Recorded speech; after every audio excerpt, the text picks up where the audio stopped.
আসসালামু আলাইকুম, শুভ সকাল। হাই আপুরা ভাইয়ারা, সবাই কেমন আছেন? আশা করি আল্লাহর রহমতে যে যেখানে আছেন সবাই ভালো আছেন, সুস্থ আছেন, আর ভালো তো থাকবেনই। কারণ ঈদ, সবার ঘরে মাংস, যার যেটা মন চাইতেছে ওইটাই তো খাইতেছেন করে ফিরে, তো ভালো লাগতো না। এই যে দেখেন আজকে সকালবেলা আমি কি করছি, তো আপুরা ভাইয়াদেরকে দেখাই। কারণ আমি তো আগে থেকে বলছি যে আমি যাই করি নিত্য নতুন আমি আমার আপুরা ভাইয়ারা সবাইকে দেখাই, কারণ আমি সবাইকে মনে করি আমার ফ্যামিলি, ঠিক আছে? তো আমি একটা কাজ করছি আজকে, তো পান্তা ভাত ছিল অনেকগুলা, খাইতে পারতেছি না। কালকে তো ব্লগটা দিলাম, পোলাও টোলাও করছি, তো ওখানে এতটি খামু কেমনে, এতটি খাওয়া সম্ভব? তা আমার বোনের ছেলে ঢাকা থেকে বেড়াইতে আসছে, তো ওরা তো হলে আমেরিকার পার্টি, ভালো ভালো খায়, আমি তারা তো ভালো কিছু দিতে পারতাম না। তখন কী করবো, বুদ্ধি করে বোনের ছেলেটা ঘুমায় আছে, তো আমি হলো আজকে ওই দেখেন কি করছি, সাথে মাংস টাংস যা আছে সব কিছু দিয়া এই যে একটা খিচুড়ি পাকাইছি। খিচুড়িটা দেখতে যাই হোক, খাইতে কিন্তু অনেক মজা, মানে কি বলবো। আমি মুখে দিছি, ওরা আমার করে জির ভাই, মনে হয় যে পানি এসে গেছে, যে আরও মনে খাইতে পারবো আমি। আর এই যে দেখেন,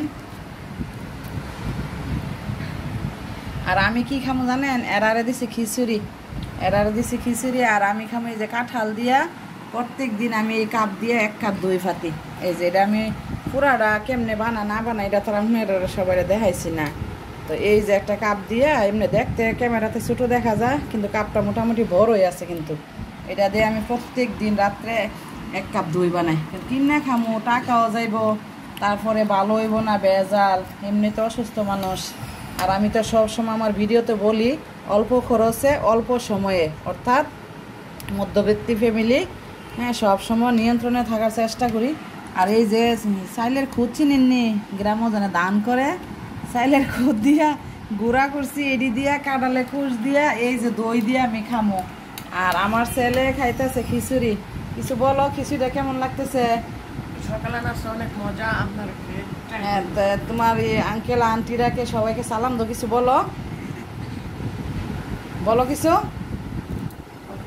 সবাই ভালো থাকবেন। সকালে নাস্তা এই খিচুড়িটা এনে ট্রাই করবেন, মজা লাগে। আসলে আমার ছেলেটা একটু লাজুক, ক্যামেরার সামনে আসতেছে না। আর এই যে আমার বোনের ছেলে, তুমি না কিসে পড়ো? 9-এ পড়ো। তো আন্টির খালামুনির খিচুড়ি খাইতেছো, গ্রামে বেড়াইতে আসছো, তো তোমার আন্টিরা, তোমার আঙ্কেলরা, ভাইয়ারা যারা আমার ভিডিও দেখে তাদের কাছে কিছু বলো। গ্রামে প্রতিদিন শহরে এদিকে তাকাই বলো। ফাস্টফুড খাবার খাওয়া হয়, এখন শহরে আসছি যেহেতু আমি খিচুড়ি খেয়ে অনেক মজাই লাগবে। খিচুড়িটা কেমন লাগছে আন্টি যে ভাত করছি? তোমরা তো শহরে খাও ভালো ভালো, আর আন্টি তো অল্প খরচে অল্প সময়ে রান্না করি, তো অল্প খরচ দিয়ে যে রান্না করলাম, খিচুড়িটা কি স্বাদ হয় নাই? অনেক স্বাদ হয়েছে না? হ্যাঁ, আর খালামনির জায়গায় আসলে তো সবসময় বলো যে খালামনি আপনার হাতে রান্না অনেক স্বাদ। মানে আমি যেমনি লাইরা সাইরা দিই, আমার বাসা যে আসে কি বলবো, সবাই আমার বলে যে তোর বাসায় আসলে এত খানা খাই গিল্লি গা, সবাই খাইতে পারে। তো তুমি দর্শকরা কিছু বলো, খালামনির বাসায় আসছো, ঈদে বেড়াইতে আসছো, ঈদের শুভেচ্ছা জানাই তো সবাই রে।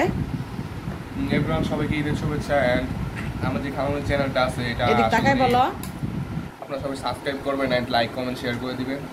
আশা করি ধীরে ধীরে আরো বাড়বে, আমাদের যে ফ্যামিলি আছে এটা আরো বাড়বে। আপনারা যারা আছেন তারা অবশ্যই পাশে থাকবেন, সাপোর্ট করবেন। ও মা গো, মানে তুমি দর্শকের কাছে খালামনির জন্য মানে রিকোয়েস্ট করতেছো যাতে খালামনির সাপোর্ট করে, হ্যাঁ? আস্তে আস্তে এটা যখন বাড়বে তখন আস্তে আস্তে চ্যানেল গ্রো করবে। হ্যাঁ, তো সবাই ধন্যবাদ দিয়ে দাও, যারা যারা আমারে ফলো করতেছে, যারা যারা আমারে সাবস্ক্রাইব করে আমার পাশে আছে, সবাইকে সালাম দিয়ে ধন্যবাদ দিয়ে দাও। প্রথম থেকে এখন যারা এখন পর্যন্ত পাশে আছে তাদেরকে অসংখ্য ধন্যবাদ এবং আসসালামু আলাইকুম। সবাই ভালো থাকবেন, আশা করি আবার দেখা হবে। দেখছেন ও মামা গো, মামা গো, কি মন গো আমার বোনের ছেলে গো, মানে খালামনির লেগে সবার কাছে, মানে আপনার কাছে সবাই রিকোয়েস্ট করছে যাতে আমার চ্যানেলটা সাপোর্ট করে আমার পাশে থাকেন। তো আমার ছেলেরা এতটুকু বলতে পারে না। তো যাই হোক, যে যেখানে থাকেন ভালো থাকবেন, সুস্থ থাকবেন, আর আমার ভিডিওটা বেশি বেশি দেখবেন। আর কোনো মতামত থাকলে আমাকে জানাবেন, না জানেন আমি কিভাবে শুধরামো আর কিভাবে কি করবো এটা তো বুঝে নই, যেহেতু আমি গ্রামের মানুষ, সহজ সরল, আমি মোবাইল সম্বন্ধে এত বেশি বুঝি না। আর এই চ্যানেলটা আমার এই বোনের ছেলেই ওই খুইলা দিছে, আমি তো কিচ্ছু জানি না, ওই খুইলা দিছে। এটার আইডি কি, কেমনি কি, আমি কিচ্ছু জানি না। সবাই শুনলে হয়তো হাসবেন যে কি বলে না বলে। তো যাই হোক, আমার ভিডিওটা ভালো লাগলে আশা করি দেখবেন, আর আপনারা যে আমার একটু সাপোর্ট করেন, তাহলে আমি একটু ভিডিও প্রতিদিন ছাড়ার মতো আমার মনটা তো উৎসাহ জাগবো। আর যদি কোনো মতামত থাকে যে আফু এমনে না এমনে, তাইলে আমি শুধরানোর চেষ্টা করবো।